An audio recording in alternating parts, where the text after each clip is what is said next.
हमारी पार्टी के तमाम ही सीनियर साथी जो शेख रशीद साहब के साथ उन्होंने काम किया और शेख रशीद साहब जिन लोगों से मशवरा किया करते थे, ऐसे तमाम ही सीनियर साथी और तमाम ही हमारे पार्टी के छोटे बड़े तमाम ही ओहदेदारान कार्यकर्ताओं की आज शहरी लेवल के ऊपर आज हमने मीटिंग बुलाई थी मशवरा करने के लिए और आज कामयाब मीटिंग हुई।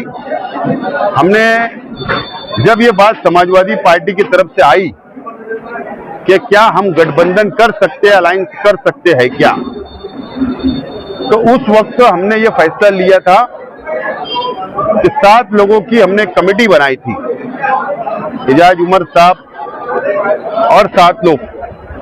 वो कमेटी ने उनसे बातचीत की, 5-7 मरतबा उन लोगों की आपस में बातचीत हुई, हर पहलू पर उनकी बातचीत हुई है और आज कमेटी ने अपनी रिपोर्ट, अपना अहवाल, अपनी राय यहाँ पर जिम्मेदारान के सामने, कार्यकर्ताओं के सामने पेश की और उसके बाद हम लोगों ने तमाम ही ओपन कार्यकर्ताओं से मशवरा किया।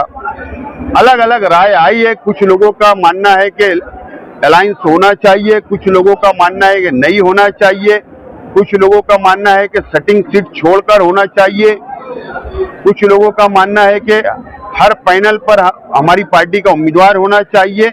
अलग अलग मशवरा आए हैं। बहरहाल सबका मशवरा हमने लिया है। बहरहाल आखिरी में बात का फैसला हुआ है कि तमाम ही पार्टी के जिम्मेदारान ने, तमाम ही साथियों ने मिलकर एक राय से मुझको पावर दिया है कि जो मैं फैसला लूंगा अलायंस के बारे में, अलायंस होना चाहिए या नहीं होना चाहिए, मुझे पूरा इख्तियार, पूरा पावर उन्होंने दिया है। आज की मीटिंग में हाथ उठाकर वोट की है और मैं चंद दिनों के अंदर मैं और मेरे तमामी साथियों से कमेटी से बैठूंगा और शहर के मुफाद में जो बेहतर होगा, शहर के हित में जो बेहतर होगा, शहर को बचाने के लिए जो बेहतर होगा, मैं सियासी हालात को सामने रखकर, समाजी हालात को सामने रखकर, शहर पर जो मुसीबतें आ रही है उसको सामने रखकर और 2017 के डाटे को,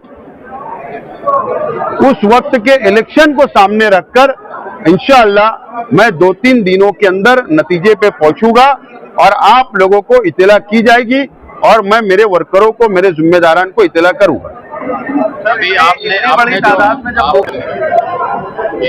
गठबंधन करना है, सियासी माहौल शहर का अभी किस तरह से? नहीं, हमने आज फैसला नहीं लिया है, हमने राय ली है। मुझको इख्तियार दिया गया है, पावर दिया गया है। मैं चंद दिनों के अंदर और हालात को समझते हुए मैं फैसले पे पहुंचूंगा। आज कोई फैसला नहीं हुआ, आज मुझे पावर उन्होंने दिया, इख्तियार दिया कि आप जो फैसला लोगे हम आपके साथ हैं। आप अभी जो उम्मीदवारों को आपने गाइडेंस दिया, आप किस तरह के उम्मीदवार चाहते हैं? जो सोशल वर्कर टाइप के हो, जो वार्ड के कामकाज को समझे, जो कारपोरेशन को समझे, जो जन्म दाखिला बनाने को समझे, जो राशन कार्ड बना सकता हो, जो आवाम की मदद कर सकता हो, हर पहलू पर गौर करते हुए ऐसे उम्मीदवार निकाले जाएंगे जो आवाम को सहूलत, आवाम को फायदा पहुंचाए। अच्छाई और बुराई को लेकर असेंबली का इलेक्शन लड़ा गया, अभी कारपोरेशन का इलेक्शन आया है, तो आप क्या?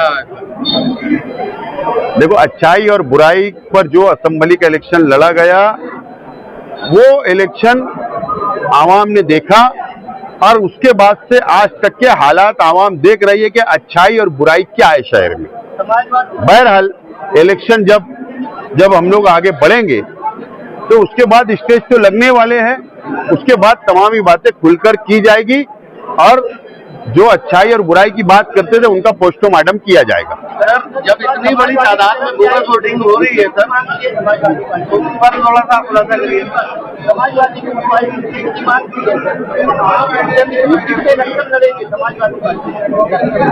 इत्तेहाद के ऊपर जोर दिया जा रहा है, कमेटी, दोनों कमेटी की तरफ से इत्तेहाद पर जोर दिया गया है। अभी अलायंस के अंदर कौन कितनी सीट पर लड़ेगा, ये तमाम चीजें 2 नंबर की बातें होती है। पहले हम लोगों को फैसला तो कर लेने दो कि हमको इतिहाद करना है या नहीं करना है। मैं चंद दिनों में फैसला लूंगा, फिर वो सब आगे की बातें होती है। जो आप बात नहीं कर रहे, तो इतिहास में थोड़ा सा डिस्कशन हो पाएगा क्या? मंथन हो पाएगा? असल में लीडर जो होता है वो वर्करों की वजह से होता है, और वर्करों की ये राय आई है, मैंने ऐसा आपसे कहा, वर्करों की ये राय आई है कि 29 सीट जो हमारी अपनी सेटिंग सीट है उसको धक्का ना लगे, उसके बाद की बात की जाए, ऐसा उन्होंने राय दी है। फैसला अभी हुआ नहीं है।